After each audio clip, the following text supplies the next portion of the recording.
Alors, pour essayer d'être un petit peu, nuancé à mon tour. La majorité des États arabes aujourd'hui, c'est pas qu'ils soutiennent Israël, mais c'est ils ont pacifié leurs relations avec Israël. Le Maroc, quasiment l'Arabie Saoudite, enfin pas la majorité, mais une partie d'entre eux. Une partie. Non, mais donc ça veut dire que le sujet est compliqué.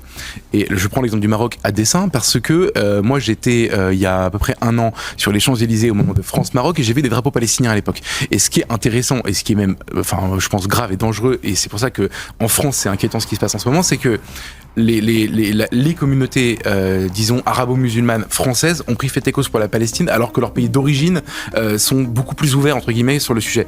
Et ça, je pense que c'est un problème. Et je pense que c'est ça qui conditionne la réaction politique, notamment de la France insoumise, pour ne pas les citer. Et c'est ça qui conditionne un certain nombre de réactions. C'est ça qui conditionne, par exemple, vous avez parlé du silence des actrices avec les mèches de cheveux sur l'Iran et tout à coup, qui sont très silencieux. Les rappeurs, pardon, la réaction des rappeurs n'est pas celle du les footballeurs. Les footballeurs, etc. Donc, non, mais c'est inquiétant, en fait. C'est inquiétant parce que ça dit beaucoup de choses sur la France, en réalité. Et moi, le débat sur Israël-Palestine, je veux bien qu'on l'ait. En réalité, tout ce qu'on pourra dire ici aura assez peu d'impact là-bas. En revanche, par contre, sur la manière dont, en France, ce débat devient empoisonné, c'est super inquiétant sur l'état de notre société à nous. Encore TV International, le chemin de l'information.